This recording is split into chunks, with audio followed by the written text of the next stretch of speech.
Bismillahirrahmanirrahim.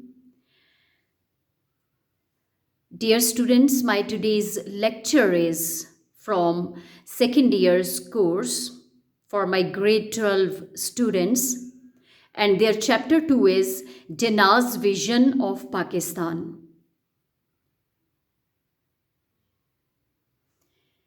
Jinnah's Vision of Pakistan is a speech delivered by Muhammad Ali Jinnah, and it is Mr. Jinnah's presidential address to the Constituent Assembly of Pakistan when Pakistan came into being and the division of India finally occurred and Quaid-e-Azam became the first Governor General of Pakistan.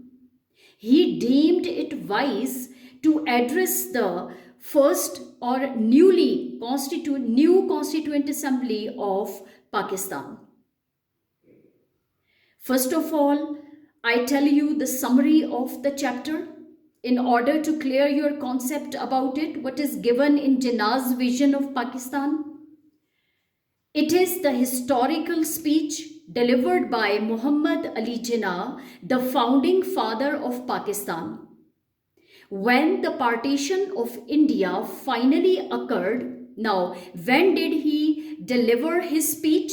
You will tell that when the partition of India finally occurred, Jinnah, soon to be Governor General of the Dominion of Pakistan, addressed the Constituent Assembly and gave his vision of Pakistan on 11th August 1947. The speech was delivered on 11th August 1947, and Quaid-e-Azam delivered this historical speech being the first Governor General of the Dominion of Pakistan. In the first paragraph, you will give this introduction, then you will go on telling what is his vision. Quaid-e-Azam told the Constituent Assembly about their duties and responsibilities.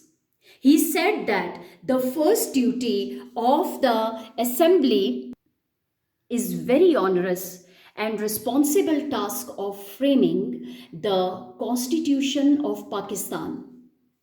Their second important duty is to act as a full and complete sovereign body as the federal legislature of Pakistan. He says that first he reminds them that they are very important part of the government. They are the federal legislature of Pakistan. वो पाकिस्तान की कानून साज assembly हैं. They are the complete sovereign body. All powers lie in that constituent assembly. So it puts on them the gravest responsibility. He says, so it places on them, being the supreme body, supreme power in Pakistan, it places on them the gravest responsibility, gravest, very of serious nature, the responsibility of serious nature, gravest responsibility, and their first and foremost duty is to maintain law and order so that the life, property and religious beliefs of its subjects are fully protected by the state. Now, previously, he has told them, the Constituent Assembly, to frame the Constitution of Pakistan. And definitely, in the Constitution of Pakistan, they have to guarantee the rights to the life, property, and religious beliefs of the people. So he says that their first and foremost duty when they are framing the Constitution of Pakistan is that to maintain law and order. Their first duty is to maintain law and order so that the life, property and religious beliefs of its subjects people, awam, are fully protected by the state. Then he warned them, फिर उन्होंने उनको खबरदार किया of social evils, जो कुछ समाजी बुराइयां हैं, मुआशरे में हमारे जो बुराइयां हैं, that is bribery and corruption. He called these social evils a poison for the nation and hoped that the members of the Constituent Assembly will take adequate measures to eliminate these evils as soon as possible. Then Jinnah said that there is a legacy that has been passed on to us is the evils of nepotism and jobbery. Nepotism, favoritism. Jobbery, again, corruption. He strictly told them that he would never tolerate any kind of jobbery, nepotism, or any influence directly or indirectly brought to him anywhere in the country at high or low level. He will never tolerate any kind of corruption, any kind of jobbery, any kind of favoritism at high or low level in his country. Qaid sensed that there were people who were not happy with the division of India and told them that this division is not a minor thing, it is unprecedented and a mighty revolution. A division had to take place because it was the only solution of the India's constitutional problem. Any idea of a united India would have led us to terrific disaster. Therefore, it is the duty of everyone to abide by it loyally and act honorably according to the agreement. Jinnah said that now, if they want to make this great state of Pakistan happy and prosperous, they should wholly and solely concentrate on the well-being of the people, especially of masses and poor. They could achieve their common goal by forgetting their difference of caste, color, religion, and creed. They are now the first, second, and last a citizen of this state with equal rights, privileges, and obligations. At the end, Jinnah announced complete religious freedom as religion is the personal faith of every individual and has nothing to do with the affairs of the state.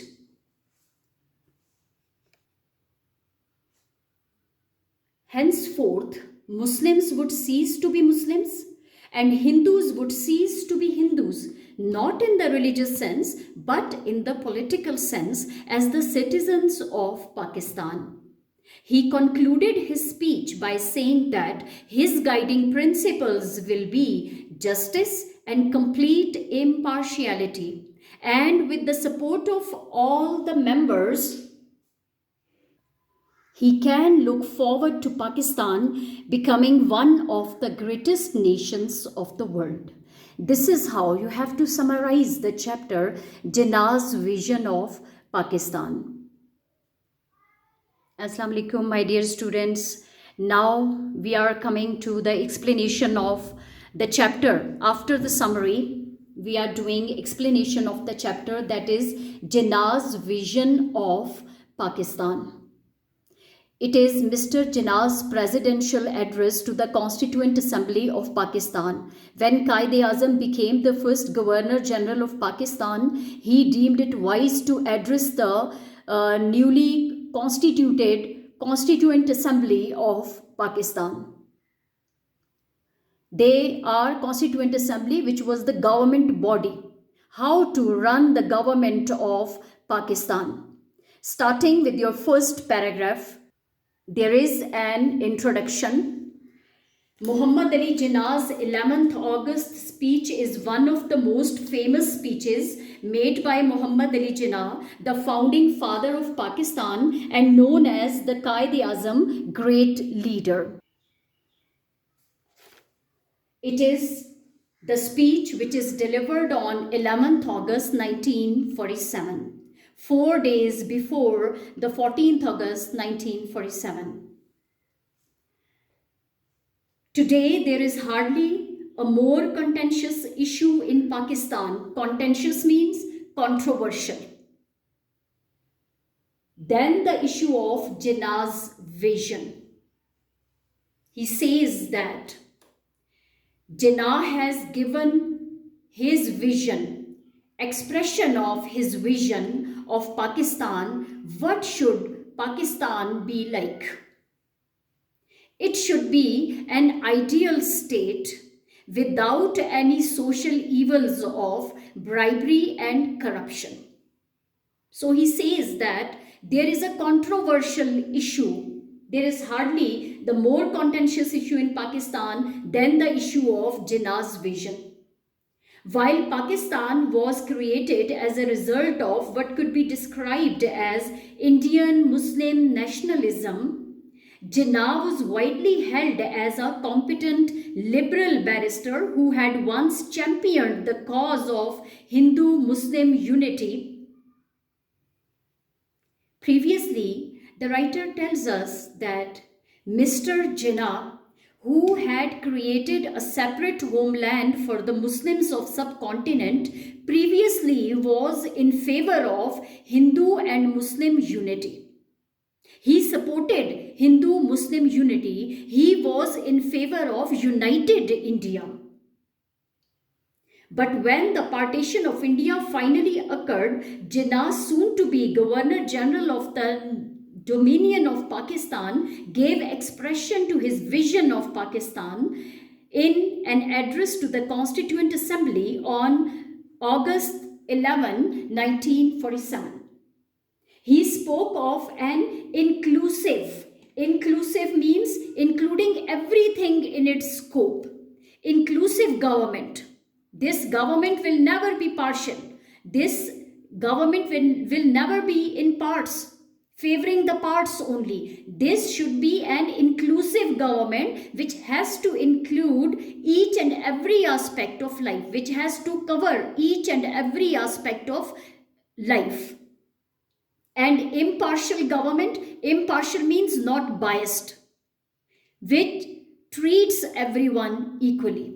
So he says that the government, the newly elected body of the government, should be inclusive and impartial. Inclusive, which includes every aspects of life, and impartial, which is not biased, which does not do any favoritism. Religious freedom, rule of law, and equality for all. These are the golden principles that Quaid-e-Azam gave expression to in his speech, in his presidential address to the Constituent Assembly of Pakistan.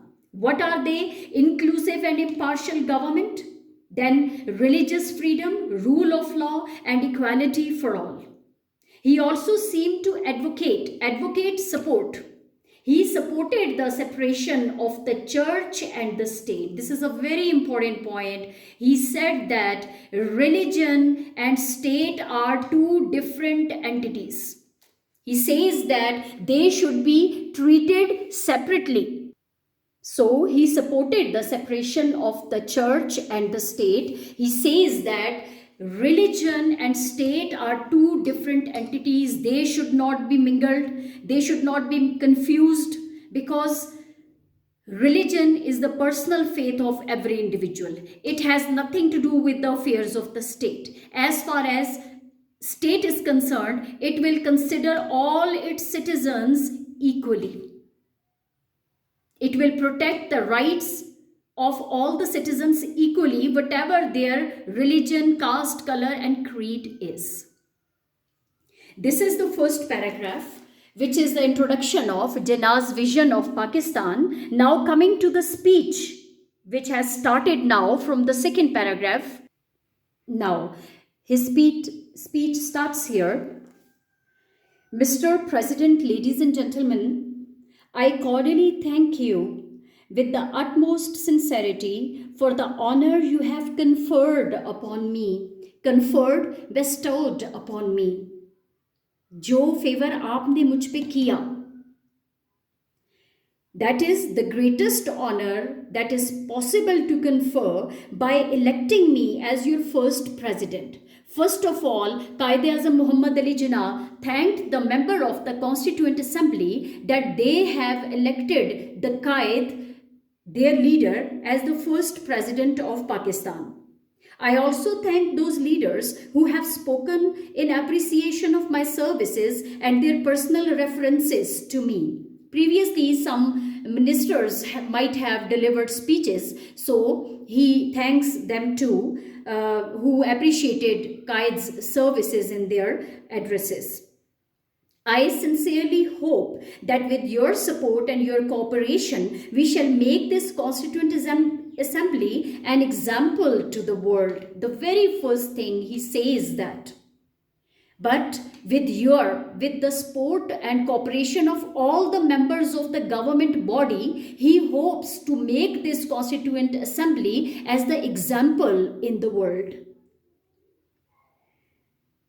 Now he says that the Constituent Assembly has got two main functions to perform. The very important thing he mentions in this address, first of all, he says that there are two main functions of the Constituent Assembly. And what are they? He says the first is the very onerous.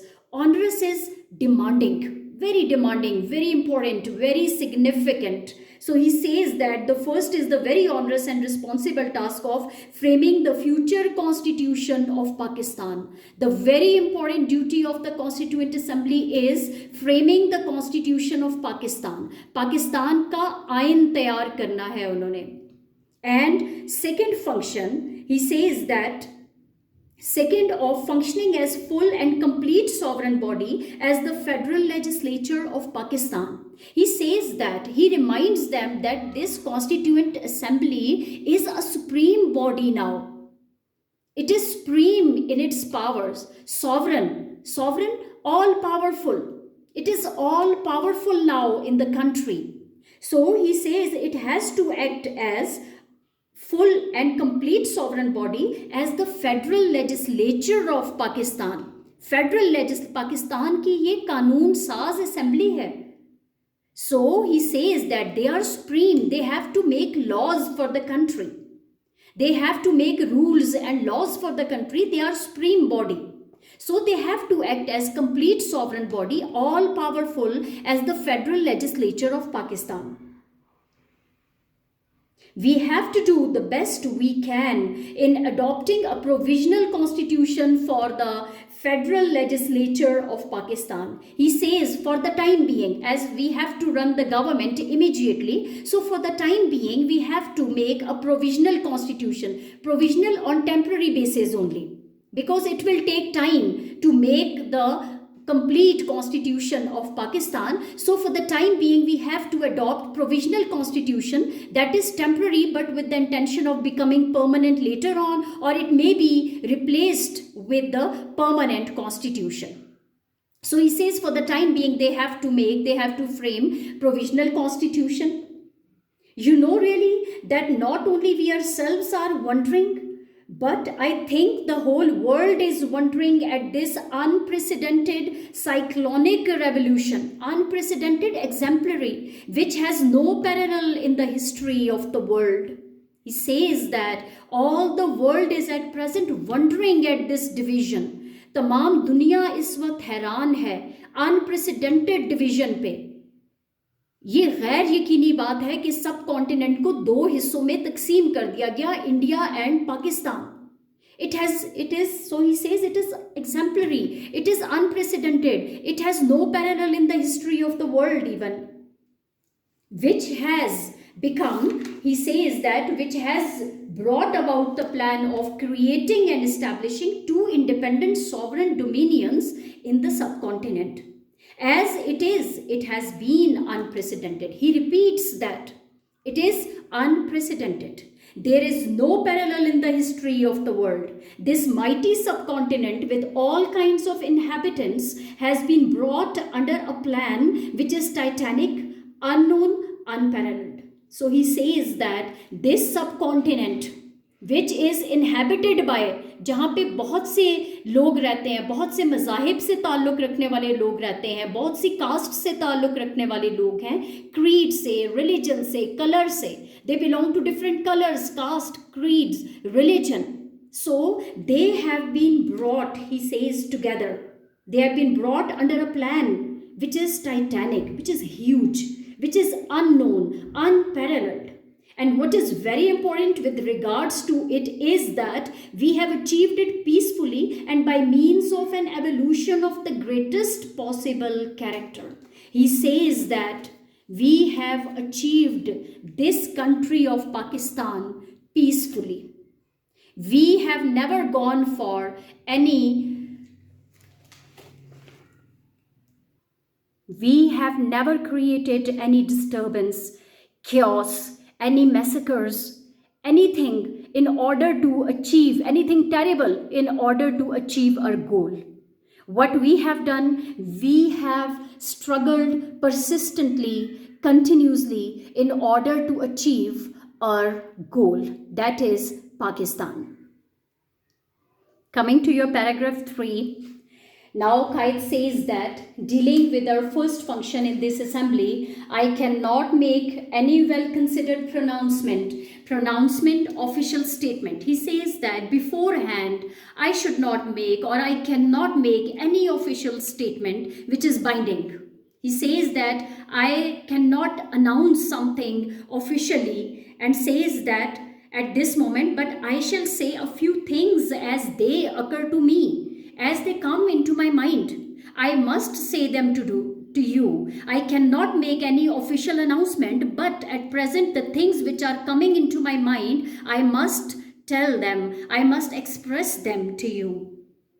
The first and the foremost thing that I would like to emphasize is this. Foremost thing, very important, which is first in place, time and rank, very important thing. The foremost thing is, remember that you are now a sovereign legislative body and you have got all the powers. Sovereign legislative body, that you are the supreme body of the country. All powers lie in you.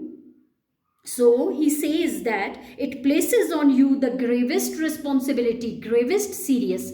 Being the supreme power of the country, now you have some serious responsibilities with you as to how you should take your decisions. So he says that you need to be very careful when taking decisions, because all the powers lie in you, in your hands. You have to decide the fate of the people now. So it puts on you the serious responsibility, how you will take your decisions.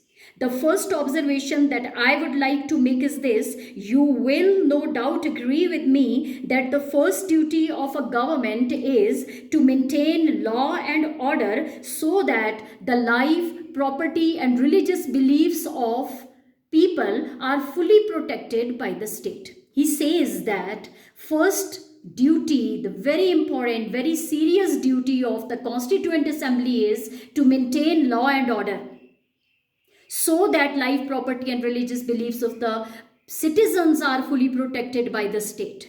रियासत जिम्मेदार होगी लोगों की ज़िंदगी, जायदाद, उनकी जो मजहबी अकायद हैं उनको प्रोटेक्ट करेगी. प्रोटेक्ट करने की जिम्मेदार रियासत है. Now he says that the second thing that occurs to me is this: one of the biggest curses from which India is suffering. He says that the second thing which is coming in my mind is of serious nature, and that is, he says that the biggest curses, social evils which are coming to us is, I don't say that other countries are free from it, but I think our condition is much worse. And what is that? Is bribery and corruption. वो कहते हैं कि कायदे आज़म ने कहा कि बाकी दुनिया मैं नहीं सोचता या मैं नहीं समझता कि वो इन सोशल ईवल से, रिश्वत और करप्शन से ये आरी होंगे. वो वहाँ भी in Western world there is a practice of bribery and corruption at high or low level to some extent, but he says that our condition is the worst. हमारी हालत इन दो सोशल ईवल्स में बहुत बुरी है. And he says that really is a poison. Now he calls bribery and corruption a poison. एक कौम के लिए ये जहर है. We must put that down with an iron hand. Put down means crush. We should crush this practice of bribery and corruption with an iron hand strongly. And I hope that you will take adequate measures, adequate sufficient steps. And he hopes that the members of the Constituent Assembly will take sufficient steps as soon as it is possible for this assembly to do so. He says that this assembly would take sufficient steps to crush these social evils of bribery and corruption. Again, he says the next thing that strikes me is this. These all are related paragraphs. He says that the other thing which strike me is this. Here again, it is a legacy. It is a legacy. Legacy, it is a rule. It is received from our ancestors. Inherited things. Legacy is inherit. Something which we inherit from our forefathers or previous generations is called legacy, which has been passed on to us. Along with many other things, good and bad, has arrived this great evil, the evil of nepotism and jobbery. He says that it is in practice frequently in our nation. And what are these things which has come to us as a legacy from our ancestors? That is nepotism and jobbery. Nepotism is favoritism and jobbery is corruption. Any kind of favoritism, any kind of corruption, these are interlinked terms, nepotism and jobbery. So he says that I want to make it quite clear. Now, Qaid-e-Azam seems strict here when he says that I want to make it clear that I shall never tolerate any kind of jobbery, any kind of nepotism, or any influence directly or indirectly brought to bear upon me. If any such thing comes to me, any sort of favoritism, any sort of corruption, if I come to know about these things, any influence, anywhere in the country at high or low level, I shall certainly not countenance it. Countenance it, tolerate it. If I see these things in vogue means in practice, anywhere in the country at high or low level, I shall never countenance it, I shall never tolerate it. Qaid-e-Azam seems strict when he says that I make it clear that I shall never tolerate such kind of practice in my country at high or low level. Now, next paragraph is, now coming to the another point, Qaid-e-Azam said that he had sensed that there were some people sitting in the Constituent Assembly in the government body who were not happy with the division of India. So, coming to that point, he says that I know there are people who do not quite agree with the division of India and the partition of the Punjab and Bengal. Much has been said against it, but now that it has been accepted, he says that I have heard people saying against the division of India and the partition of Bengal and Punjab. He says that, but now it has been accepted. Division has taken place. It has once been accepted. अब तकसीम हो चुकी है. ये फैसला final हो चुका है. It is the duty of every one of us to loyally abide by it. He says that now it is our duty. अब ये हमारा फर्ज है to loyally abide by it. हम इसकी पासदारी करें, इस कानून की पाबंदी करें, इस डिवीजन की whatever has been agreed, इस एग्रीमेंट की हम पासदारी करें and honorably act according to it. और इसके मुताबिक अब जो भी एक्शंस हैं हमारे इसी के मुताबिक होने चाहिए. He says that, and honorably act according to the agreement which is now final and binding on all. Now it has become binding on all the people to accept it. But you must remember, as I have said, that this mighty revolution that has taken place is unprecedented. Again, he says it is not a minor thing. You should feel proud that it is unprecedented. There is no parallel. The whole world is wondering at this division. पूरी दुनिया इस वक्त हैरान है कि ये कैसे हो गया. It is not a minor thing. It is unprecedented. It has no parallel in the history of the world. One can quite understand the feeling that exists between the two communities wherever one community is in majority and the other is in minority. He says that, listen, you should think carefully that how can two communities live together when one community is in majority and the other is in minority. But the question is whether it was possible or practicable to act otherwise than what has been done. He says that I think there was no other possible solution to this problem except the division. He says that what was the other best possible solution of this community where one is in majority and other is in minority? The best solution was the division only. A division has to take place. On both sides, in Hindustan and Pakistan, there are sections of people who may not agree with it, who may not like it, but in my judgment, there was no other solution, and I'm sure the future history will record its verdict in favor of it. Verdict means decision. He says that the future history will record its decision, this decision, as unprecedented, cyclonic revolution. And what is more, he says the future history will favor it that there was no other solution to India's constitutional problem except this division.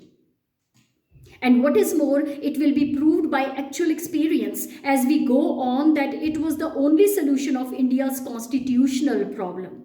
Any idea of a united India could never have worked, and in my judgment, it would have led us to terrific disaster. He says that there was no other solution to India's constitutional problem except division. Otherwise, what would have happened? It would have led us to terrific disaster. ये हमें तबाही, अगर ये division ना होती तो ये हमें तबाही की तरफ ले जाता. Maybe that view is correct. Maybe it is not. That remains to be seen. He says that time will tell whether this decision of the division of India is correct or not. Time will tell us.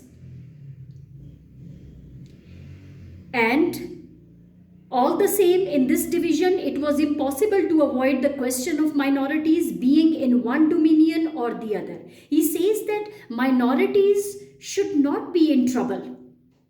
They should be happy, because the question of minority is very important, both in India and Pakistan.